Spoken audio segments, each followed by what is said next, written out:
different policies. Like, she was big on defund the police. In Minnesota, she went out, wait a minute, I'm talking now, if you don't mind, please. Does that sound familiar? She went out in Moscow, and he wouldn't have lost 300,000 men and women, but he would have been sitting in Moscow, quiet please, he would have been sitting in Moscow much happier than he is right now.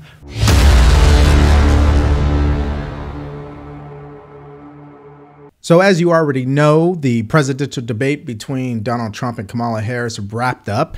And I want to share with you guys some huge takeaways that maybe you didn't see, maybe you missed, maybe you didn't even see it live. But I'm going to give you guys some of the bottom line facts. I'm going to make sure I touch on both candidates. And the one big thing that stood out to me, which I'll hold until the end of this video, that I think is crucial to this election. Now, before I get into anything else, let's start with the most important question. Watch. When it comes to the economy, do you believe Americans are better off than they were 4 years ago? So I was raised as a middle-class kid, and I am actually the only person on this stage who has a plan that is about lifting up the middle class and working people of America. I believe in the ambition, the aspirations, the dreams of the American people. And that is why I imagine and have actually a plan to build what I call an opportunity economy. Because here's the thing. We know that we have a shortage of homes and housing, and the cost of housing is too expensive for far too many people. We know that young families need support to raise their children, and I intend on extending a tax cut for those families of $6,000, which is the largest child tax credit that we have given in a long time, so that those young families can afford to buy a crib, buy a car seat, buy clothes for their children. Okay, so as you guys heard, she didn't answer the question, and throughout the entire debate, she did not answer pretty much majority of the questions. 95% of the questions that she was asked, she did not answer them whatsoever. She totally went into Trump is a bad president. We need to turn the page on Trump. I feel your pain. When it comes to women and their reproductive rights. Like, that was her messaging tonight. And as I go throughout this video, I want you guys to understand something. I think her plan tonight was to show people that she can show up and debate. But I don't think her goal tonight was to convince undecided voters, if that makes sense. Now, she did not give us any word salads, but there were definitely moments in this debate where she said a lot of words, but they didn't mean anything. Watch this. The reality is it has been about standing as America always should, as a leader upholding international rules and norms, as a leader who shows strength, understanding that the alliances we have around the world are dependent on our ability to look out for our friends and not favor our enemies because you adore strongmen instead of caring about democracy. And that is very much what is at stake here. The President of the United States is commander-in-chief, and the American people have a right to rely on a president who understands the significance of America's role and responsibility in terms of ensuring that there is stability and ensuring we stand up for our principles and not sell them for the benefit of personal flattery. Yeah, I don't know where she was trying to go with that. She was responding to the question about Russia and the Ukraine war and what she would do to stop that war. That was her response. And this is just another example of what she had failed to do this night or on this debate, which was not just to show up and prove to people that she can debate and that she isn't going to give us a bunch of word salads, but to tell undecided voters, here are my policy positions, here's what I'm going to do. She just failed at that completely, okay? And here's an example of President Trump saying exactly that. Stand on the issues, and I'd invite you to know that Donald Trump actually has no plan for you because he is more interested in defending himself than he is in looking out for you. That's just a soundbite. They gave her that to say.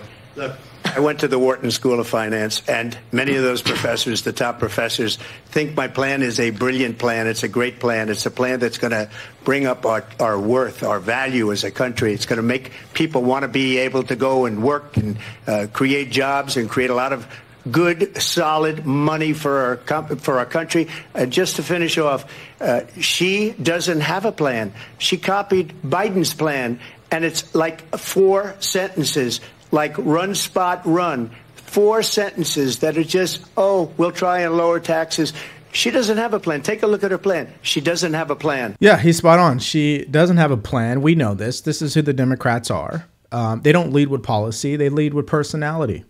And obviously, she tried her darnest to get under his skin and do a contrast between their personalities. I thought in some respects during the debate, she was successful of that. But I don't think Trump did anything like he did back when he debated Biden in 2020, where he was totally angry and you could tell like he was really upset. He was yelling and stuff like that.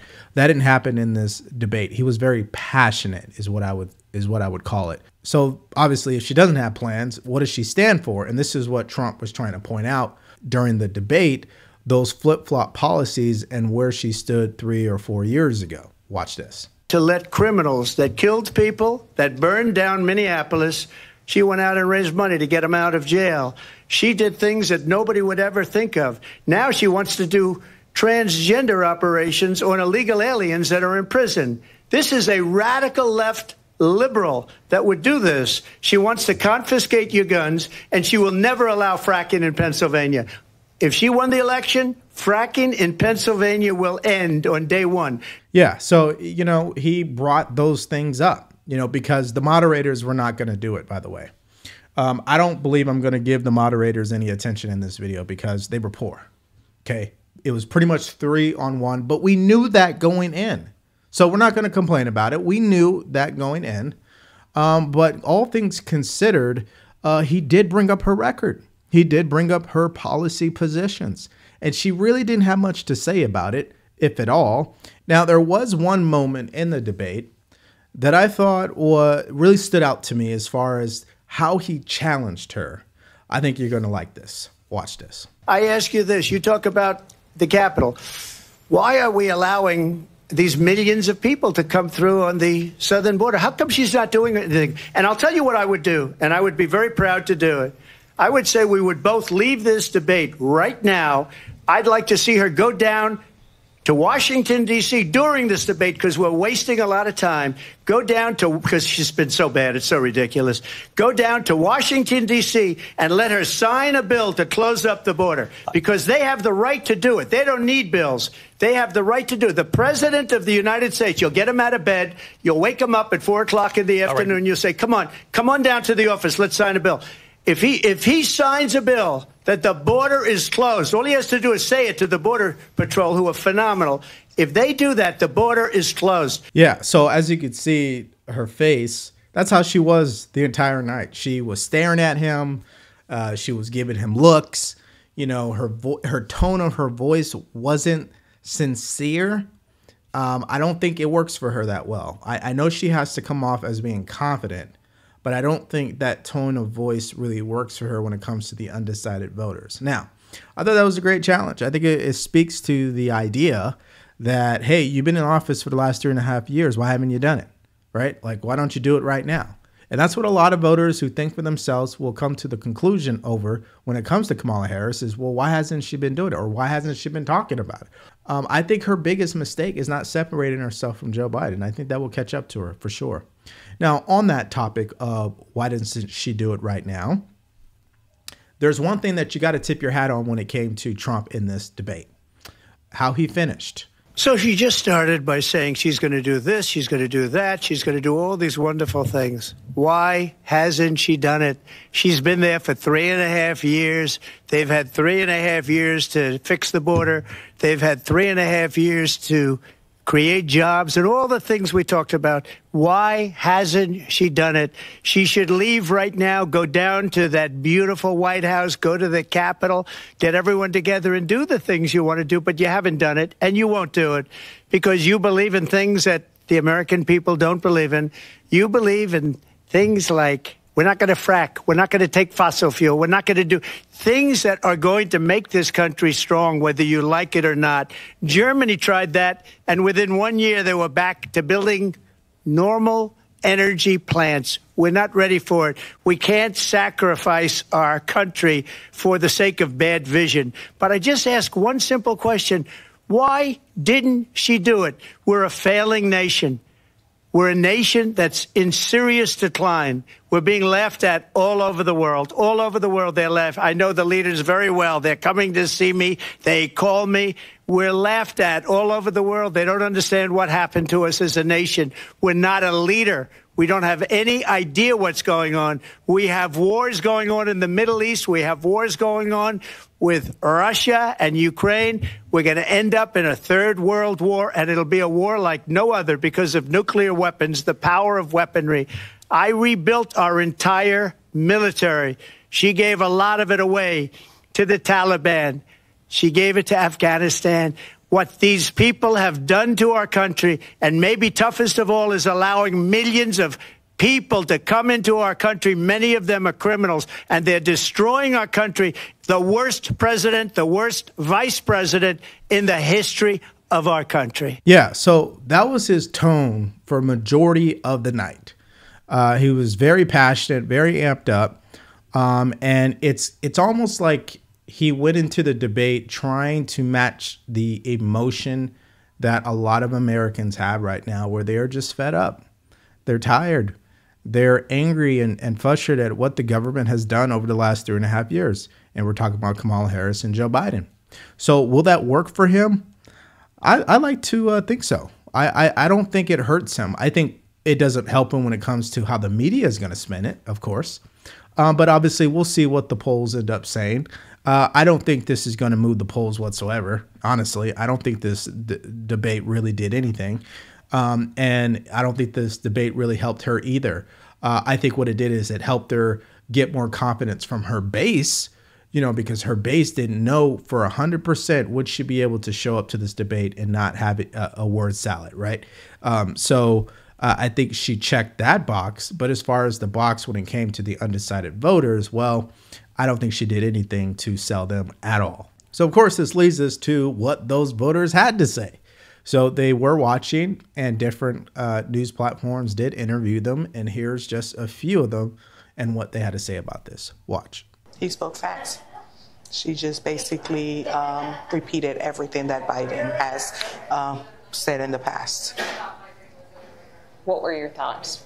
She made, Donald Trump made a strong closing statement by saying, why didn't they do all the things that she's proposing during the 3.5 years that they've been in office?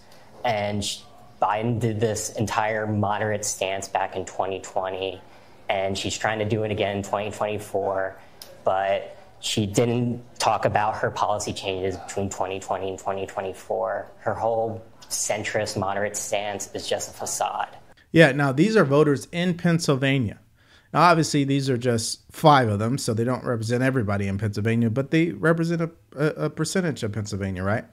And he touches on something that I think stood out to me, which was she didn't separate herself from Joe Biden whatsoever. She sounds just like him as far as her vision, whatever policies that she was offering. It didn't sound like she truly separated herself, if that makes sense. And I think a lot of voters who are undecided will see through that. On Carlos, you thought Trump won. Yeah, because I feel like he spoke more on like the bigger issues, especially problems at the border. My family came here legally. We went through that process, and it took a long time. Now we're good. So it feels wrong that other people, illegals, are coming here more easily and getting more benefits than regular Americans. And then we've also had American people die at the hands of illegal immigrants, like a young boy from Ohio. His name was Aiden Clark, who was killed by an illegal Haitian. He'd still be alive if we had a stronger border security. Yeah, so that was another big thing that I thought she missed on. Immigration, we know Trump is stronger on that. And a lot of voters see that. A lot of voters are impacted by the current failings of this administration as it pertains to the wide open border. And so, of course, some of them are going to highlight that. Now, he's out of Arizona, and so that says a lot, too, because that is a battleground state. Okay, so obviously they had their instant poll after the debate was over. And the one part of the poll that stood out to me the most was about who would be better handling the economy, which is the most important issue headed into this election. Before the debate, Trump was at 53%. After the debate, he's at 55%. Before the debate, she was at 37%. Now she's at 35%. So clearly she failed in that regard. She didn't offer any policies in that regard. So this is why I'm saying she didn't really do anything to win over undecided voters. Question number one is, who was the debate for? Was it for the MAGA base? Was it for the progressive base?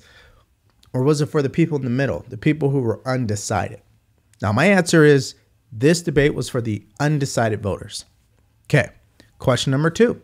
So based on knowing that this was for the undecided voters, did she do anything to earn their vote?